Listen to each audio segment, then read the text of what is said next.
আমার কার ফিরিয়ে দাও সরকার, আমার নদীর অধিকার ফিরিয়ে দাও সরকার ঢাকা, সাম্রাজ্যবাদীর কালো হাত ভেঙে দাও ঘুরিয়ে তোমায় মনে পড়ে দেবে ঠিকঠাক থাকবে না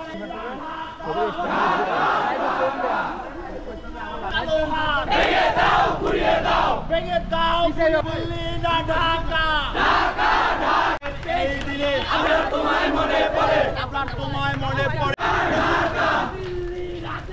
ভেঙে দাও ঘুরিয়ে দাও ভেঙে দাও ঘুরিয়ে দাও দিল্লি না ঢাকা ঢাকা ঢাকা হুঁশিয়ার সাবধান ভারতের দালালেরা ঢাকা না দিল্লি ঢাকা ঢাকা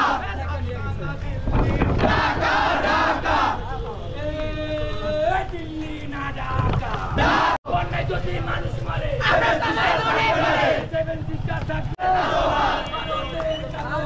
ভেঙে দাও ঘুরিয়ে দাও ভেঙে দাও ঘুরিয়ে দাও ঢাকা ঢাকা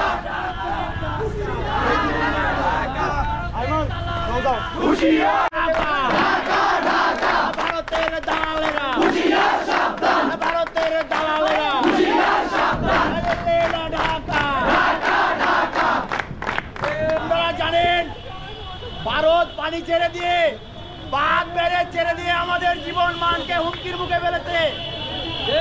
যে পানির দরকার হয় তারা ব্যারেজে বাঁধ দিয়ে দেয়, আমরা পানি পাই না, আমাদের বোতল হয় না, তখন মহঙ্গা চলে, যখন আমাদের পানির প্রয়োজন নেই এই ভারতীয় আগ্রাসন আমাদের পানি ব্যারেজ গুলো খুলে দিয়ে বাংলাদেশে বন্যার সৃষ্টি করেছে। বলতে পারি না সেই ভাইয়ের নাম আপনারা সবাই ইতিমধ্যে জানেন, সবাই হৃদয়ে তার নাম লেখা আছে। তার সেই ভাইয়ের নাম আপনার সে সর্বপ্রথম ভারতের অগ্রসর ব্যাপারে লিখছে এবং তার লেখার কারণে তার প্রতিবাদের কারণে ছাত্রলীগের নামে একটি সন্ত্রাসী সংগঠন তাকে পিটিয়ে নির্মমভাবে হত্যা করেছে। চোখে দেখছি আমরা ছোট্ট একটা বাবু কিভাবে তাকিয়ে আছে, তার চোখের দিকে তাকালে মনে সারা পৃথিবী এখন অন্ধকার হয়ে যাচ্ছে। এই নির্মম দৃশ্য আমরা মেনে নিতে পারি না। তাই আমরা ভারতকে হুঁশিয়ার করে বলতে চাই, আপনারা আমাদের প্রতিবেশী রাষ্ট্র, আপনারা আমাদের সাথে সুসম্পর্ক রেখে যদি কার্যকলাপ করতে চান। এই যে বন্যা কবির এলাকা মানুষ মানে পুরুষে কি আশা করতে পারে না, আমাদের চোখ পানি আসে না, কিন্তু ভাই বোনের কষ্ট দূর হয়ে গেল না।